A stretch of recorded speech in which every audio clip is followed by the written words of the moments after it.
রাত তখন গভীর, পারস্য উপসাগরের কালো জলে একটা বিশাল ছায়া নিঃশব্দে এগিয়ে চলছে। বিশ্বের সবচেয়ে শক্তিশালী বিমান রণতরী ইউএসএস আব্রাহাম লিঙ্কন তখন তার সম্পূর্ণ যুদ্ধ সজ্জায় হরমুজ প্রণালীর দিকে অগ্রসর হচ্ছে। রণতরীর ডেকে দাঁড়ানো মার্কিন নাবিকদের চোখে তখন আত্মবিশ্বাস, কারণ তারা জানে যে পৃথিবীর কোনো শক্তি তাদের এই স্টিলের দৈত্যটিকে থামাতে পারবে না। কিন্তু সেই রাতে তারা জানতো না যে অন্ধকার সমুদ্রের বুকে তাদের জন্য অপেক্ষা করছে এমন কিছু যা তাদের সম্পূর্ণ গর্ভ ধূলিসাৎ করে দেবে। ওয়াশিংটনের হিসাব ছিল অত্যন্ত সরল, তেহরানকে চাপে রাখতে হবে এবং মধ্যপ্রাচ্যে মার্কিন আধিপত্য পুনঃপ্রতিষ্ঠা করতে হবে। পেন্টাগনের জেনারেলরা মনে করছিলেন এই বিশাল রণতরী পাঠালেই ইরান ভয়ে কুঁকড়ে যাবে। তারা ভুলে গিয়েছিল যে ইতিহাস সব সময় শক্তিশালীর পক্ষে কথা বলে না। কখনো কখনো দুর্বল মনে করা প্রতিপক্ষ এমন চমক দেয় যা সমস্ত হিসাব ওলট পালট করে দেয়। ঠিক তেমনই এক চমকের অপেক্ষা করছিল পারস্য উপসাগরের অন্ধকার জলে। হরমুজ প্রণালীর সীমানায় পৌঁছানোর সঙ্গে সঙ্গে রণতরীর রাডার অপারেটর প্রথম অস্বাভাবিকতা লক্ষ্য করেন। পর্দায় একটি দুটি নয়, প্রায় ৩০০টি সংকেত একসঙ্গে জ্বলে উঠল। প্রথমে মনে হয়েছিল হয়তো কোনো প্রযুক্তিগত ত্রুটি, কিন্তু যখন ডেকে দাঁড়ানো নাবিকরা অন্ধকারের সমুদ্রের দিকে তাকালেন তখন তাদের চোখ বিস্ময়ে বিস্ফোরিত হয়ে গেল। চারদিক থেকে শত শত ছোট ছোট আলো জ্বলে উঠল, যেন সমুদ্রের বুকে হাজার হাজার জোনাকি একসঙ্গে জেগে উঠেছে। কিন্তু এগুলো জোনাকি নয়, এগুলো ইরানের দ্রুতগতির মিসাইল বোট, এবং প্রতিটি বোর্ডে সজ্জিত রয়েছে মারণাস্ত্র। ৩০০ মিসাইল বোট চারদিক থেকে মার্কিন রণতরীকে ঘিরে ফেলেছে।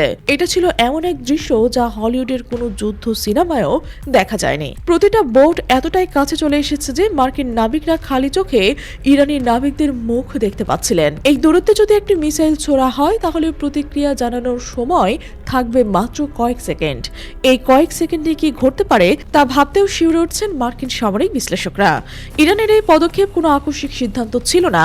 মাসের পর মাস ধরে তারা এই মুহূর্তের জন্যই প্রস্তুতি নিচ্ছিল। প্রতিটি বোর্ডের ক্যাপ্টেন জানতেন ঠিক কখন কোথায় অবস্থান নিতে হবে। প্রতিটি নাবিক তার দায়িত্ব সম্পর্কে সম্পূর্ণ সচেতন ছিলেন। এটা ছিল একটা নিখুঁত পরিকল্পনার বাস্তবায়ন, এবং মার্কিন গোয়েন্দা সংস্থাগুলো এই পরিকল্পনার কোনো আভাসও পায়নি।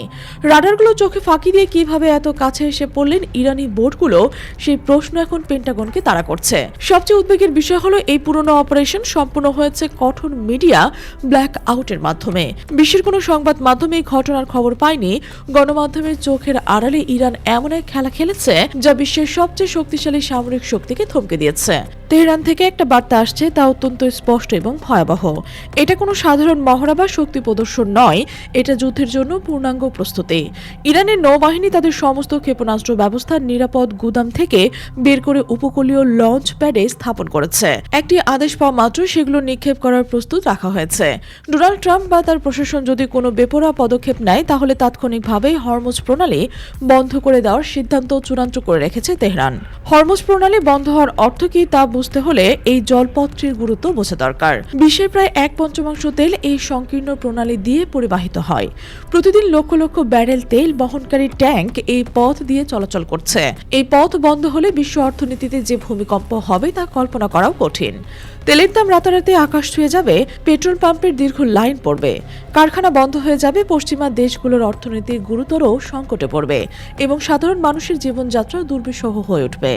ইরানের সামরিক প্রস্তুতি শুধু সমুদ্রে সীমাবদ্ধ নয়। হরমুজগান প্রদেশের উত্তর উপকূল জুড়ে বিপুল পরিমাণ জাহাজ বিধ্বংসী ক্ষেপণাস্ত্র মোতায়েন করা হয়েছে। এই অঞ্চলের ভৌগোলিক অবস্থান এতটাই কৌশলগত যে এখান থেকে ক্ষিপ্ত কোনো ক্ষেপণাস্ত্র অত্যন্ত সহজেই হরমুজ প্রণালী দিয়ে চলাচলকারী যে কোনো জাহাজকে লক্ষ্যবস্তু বানাতে পারে। ইরানি সামরিক মতবাদ অনুযায়ী শত্রু জাহাজ ধ্বংস করার জন্য তীব্র আগুনের শক্তি বা হেভি ফায়ার পাওয়ার ব্যবহারের পরিকল্পনা রয়েছে, এবং সেই পরিকল্পনা বাস্তবায়নের সবকিছু এখন প্রস্তুত। নিউ ইয়র্ক পোস্টের একটি প্রতিবেদনে ইরানের সামরিক সক্ষমতা নিয়ে নতুন তথ্য উঠে এসেছে যা মার্কিন সামরিক বিশেষজ্ঞদের ঘুম কেড়ে নিয়েছে।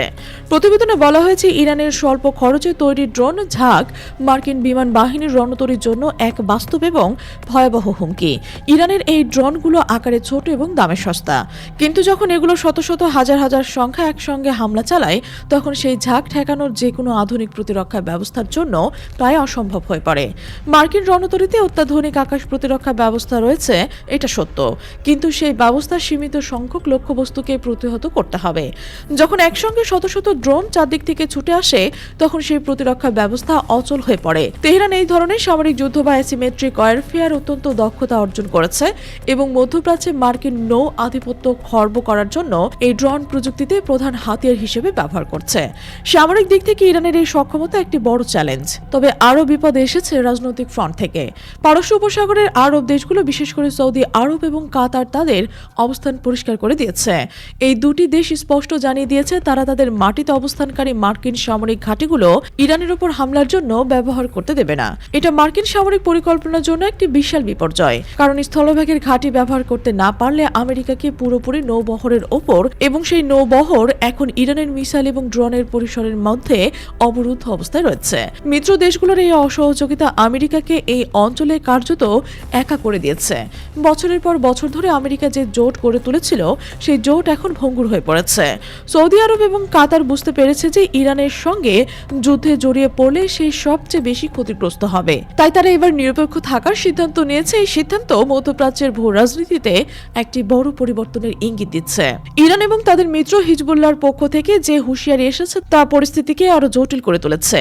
লেবাননের প্রতিরোধ আন্দোলন হিজবুল্লাহ জানিয়েছে আমেরিকাকে শুধু সাগর নয় পুরো মধ্যপ্রাচ্য জুড়ে প্রতিরোধের মুখে পড়তে হবে। ইরানি নৌবাহিনী এবং তাদের মিত্ররা যৌথভাবে মার্কিন স্বার্থে আঘাত হানার জন্য প্রস্তুতি নিচ্ছে।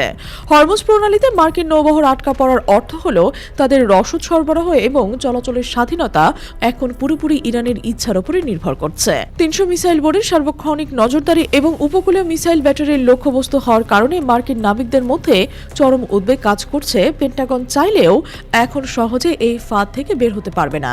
প্রতিটি পথ এখন বিপদে ভরা এবং প্রতিটি সিদ্ধান্ত জীবন মরণের প্রশ্ন। ইরান হুমকির সুরে স্পষ্ট জানিয়ে দিয়েছে যে এই অঞ্চলে আগ্রাসন চালানোর চেষ্টা করলে পারস্য উপসাগর হবে মার্কিন বাহিনীর চূড়ান্ত কবরস্থান।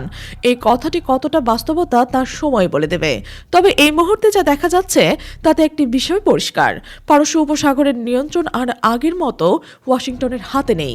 ইরান তাদের সামরিক শক্তি এবং কৌশলগত অবস্থানকে কাজে লাগিয়ে এমন একটি পরিস্থিতি তৈরি করেছে যেখানে বিশ্বের সবচেয়ে শক্তিশালী সামরিক শক্তিও থমকে দাঁড়াতে বাধ্য হবে। এবার সবার চোখ ওয়াশিংটনের দিকে। ট্রাম্প প্রশাসন কি সিদ্ধান্ত নেয় তার উপর নির্ভর করছে আগামী দিনগুলো কেমন হবে। একটি ভুল সিদ্ধান্ত এই অঞ্চলকে আগুনের গোলায় পরিণত করতে পারে এবং সেই আগুন ছড়িয়ে পড়তে পারে সারা বিশ্বে। পারস্য উপসাগরের জল এখন শান্ত দেখালেও তার নিচে ফুটছে অগ্নিগর্ভ এক আগ্নেয়গিরি যা যে কোনো মুহূর্তে বিস্ফোরিত হতে পারে। শিকারী যখন নিজেই শিকার হয়ে যায় তখন খেলার নিয়ম বদলে যায়। পারস্য উপসাগরে আছে সেই খেলাই চলছে এবং বিশ্ব অপেক্ষা করছে জানতে কে জিতবে এই মরণ খেলায়।